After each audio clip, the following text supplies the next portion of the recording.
MTB rider Malak Miraj Khalid की अंधेरे में धंसी, वो सच्ची कहानी जिसका जिक्र भी रूह में लर्जा भर दे। जोहरनाग खूबसूरत नहीं, ये एक भूखा साया है, ऐसा साया जो इंसान का जिस्म नहीं, इसकी रूह सूंघ कर निगल लेता है। इसकी नीली झीलें दूर से सुकून लगती हैं, मगर करीब जाकर लगता है जैसे उनके पानी में सैकड़ों गुमशुदा लोगों की राख, दर्द और स्याह चीखें तैर रही हों। पानी के नीचे कोई चीज हिलती है, आहिस्ता, खामोश, भूखी।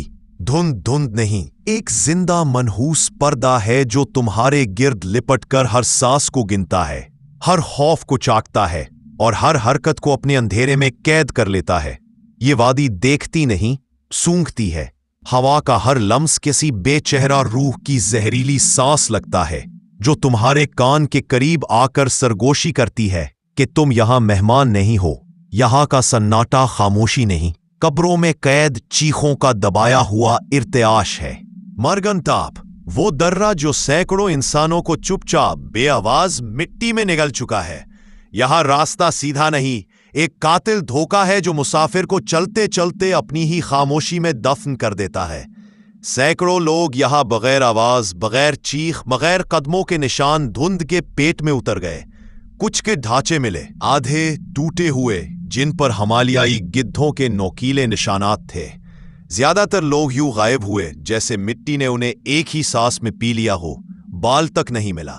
ये पहाड़ पनाह नहीं, जहरीले पंजे हैं जो रात की खामोशी में मुसाफिर के इर्द गिर्द दायरा बनाते हैं।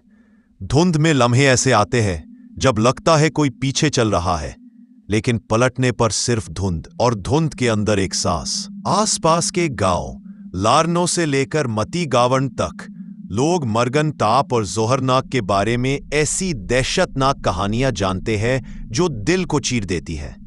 बुजुर्ग रात में इन मकामात का नाम नहीं लेते, कहते हैं ये वादियां सुनती है, सूंघती है और गलत वक्त पर पुकार भी लेती है। जोहरनाग के आसपास झीलें पानी नहीं, भूखे दहाने हैं।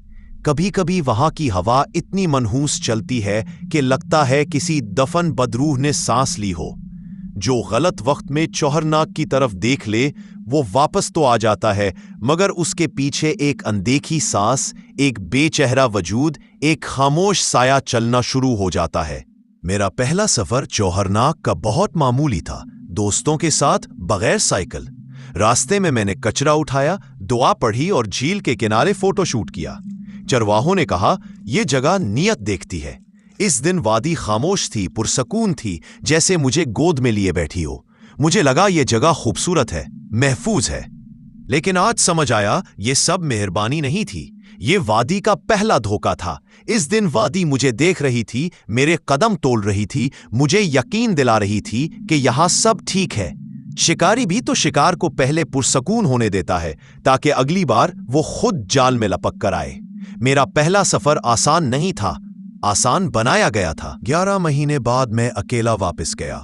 धुंध इतनी घनी थी कि पूरी वादी बंद गार लग रही थी। हर पत्थर के पास से सिसकी उठती महसूस होती। पहला इशारा, धुंध फटी।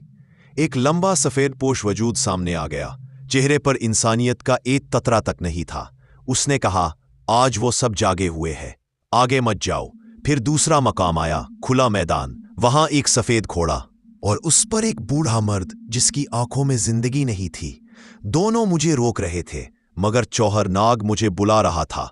ऐसा बुलावा जो कानों से नहीं, रीढ़ की हड्डी के अंदर महसूस होता है। मैंने झील नंबर 3 और 4 के बीच टेंट लगाया, तस्वीरें बनाई, वीडियोज रिकॉर्ड किए और फिर सफाई करके टेंट में चला गया। रात 11:15। चौथी झील के अंदर एक वहशी इर्दाश उठा। पानी के नीचे कोई भारी वजूद चल रहा था। सरसराती चाप, सिसकियां और फिर वो धाड़ जो इंसानों की दुनिया की नहीं हो सकती। टेंट के बाहर कभी गर्म हवा, कभी बर्फानी लम्स, कभी ऐसा लगा कोई बेचेहरा साया मेरे बिल्कुल करीब खड़ा है। मैं पूरी रात दुआ करता रहा। फूंक मारता तो साया पीछे हटता, फिर वापस आ जाता। ये अजाब 3 बजे तक मुसलसल जारी रहा। उसी रात मेरी दोनों अमेरिकन टार्चें बुझ गईं। गोप्रो खुद जमीन पर जा गिरा, मुर्दा हो गया। मोबाइल 80% से चंद मिनट में 17% पर आ गया।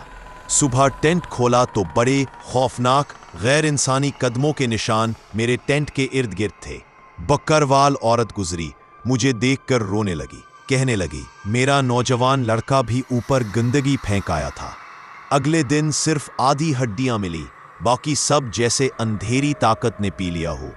उसने कहा, बेटा फौरन यहां से निकल जाओ, ये जगह भूखी है, यहां रुकने वाला सुबह नहीं देखता। मैं बगैर पलटे नीचे उतरने लगा। धुंध में हर साया सांस लेता महसूस होता था। मरगन ताप पर 2 सूमो गाड़ियां मुझे देखते ही तेजी से भाग गईं, जैसे मैं इंसान नहीं कोई मनहूस चीज हूं। घर पहुंचते पहुंचते बुखार, कपकपी और खौफ मेरी हड्डियों में उतर चुका था। 15 दिन दम कराया, मगर आज भी जब धुंध आती है लगता है वही भारी कदम मेरे पीछे रुक गए हैं। मेरी आखिरी नसीहत, इन पहाड़ों, चश्मों, बर्फानी चोटियों और पाकीज़ा झीलों को कभी नापाक न करना। ये जगह सब कुछ बर्दाश्त कर लेती है सिवाय गंदगी के। जो इन जगहों को गंदा करता है वो अपनी किस्मत भी गंदा करता है। ये पहाड़ खामोश जरूर हैं मगर जवाब जरूर देते हैं।